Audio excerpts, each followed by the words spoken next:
अस्सलाम वालेकुम जी। आज का जो हमारा टॉपिक है द मैनेजमेंट ऑफ चेंज।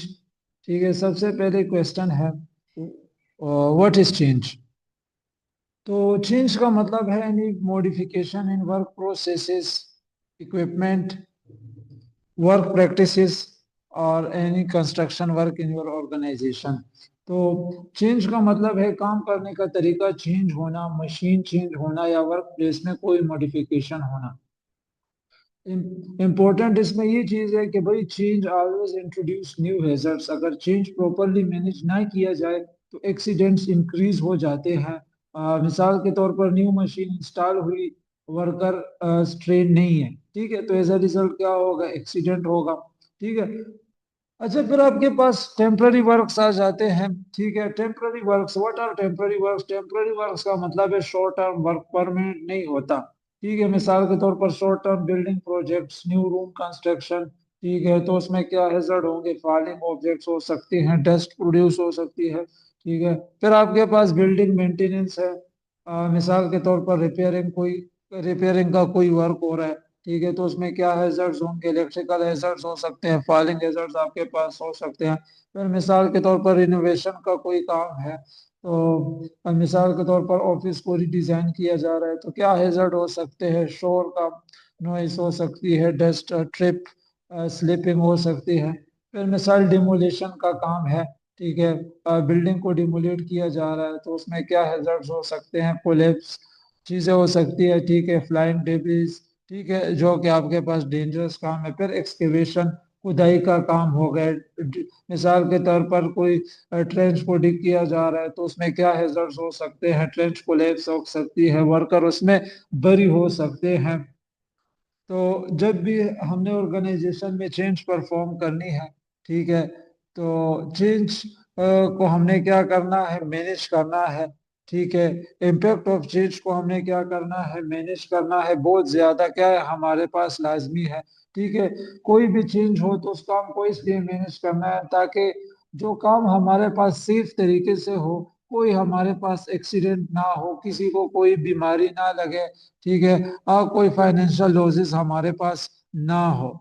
ठीक है, चेंज को मैनेज इसलिए लाजमी करना है क्योंकि चेंज को परफॉर्म करने के लिए जो आपके पास वर्कर्स आते हैं या जो कॉन्ट्रैक्टर्स आपके पास आउटसाइडर्स आते हैं, तो उसको आपकी ऑर्गेनाइजेशन का नहीं पता, आपकी ऑर्गेनाइजेशन के लेआउट का नहीं पता, आपकी ऑर्गेनाइजेशन में कौन कौन से हैजर्ड्स है, इन चीजों का उन्हें नहीं पता। ठीक है, तो चेंज को आपने क्या करना है? मैनेज करना है, प्रॉपरली मैनेज करना है। ठीक है, तो हमारे पास की मैनेजमेंट प्रिंसिपल्स हैं।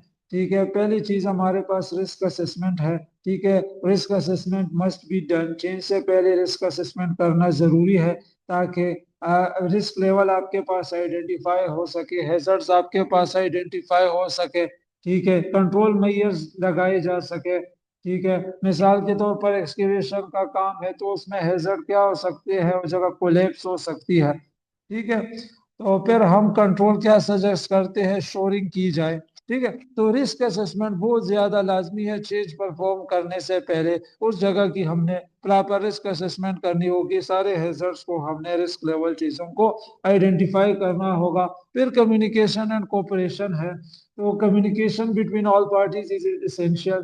तो सब वर्कर, सुपरवाइजर्स और मैनेजर्स, मैनेजमेंट के दरमियान कम्युनिकेशन होना जरूरी है।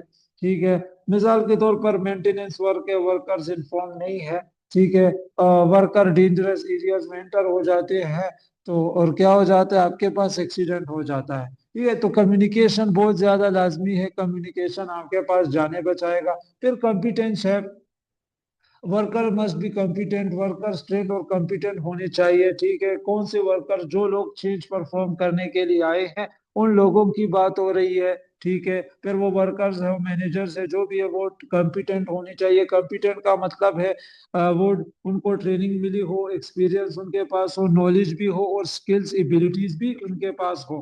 ठीक है, फिर सेग्रीगेशन ऑफ वर्क एरिया, तो work area must be segregated, work area को सेग्रीगेट करना जरूरी है।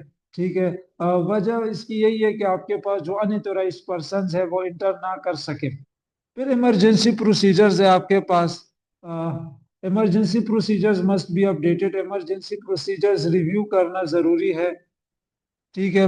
और इमरजेंसी अरेंजमेंट्स को सारी चीजें इम्प्लीमेंट करना भी आपके पास क्या है, लाजमी है, ताकि हादसे की सूरत में बर वक्त कार्रवाई की जा सके। फिर आपके पास वेलफेयर प्रोविजन है, तो welfare facilities must be providers, workers के लिए वेलफेयर फैसिलिटीज जरूरी है, include drinking water, toilets, rest areas वगैरह। तो वर्कर्स की जो जिंदगी की बेसिक नेसेसिटीज और फैसिलिटीज है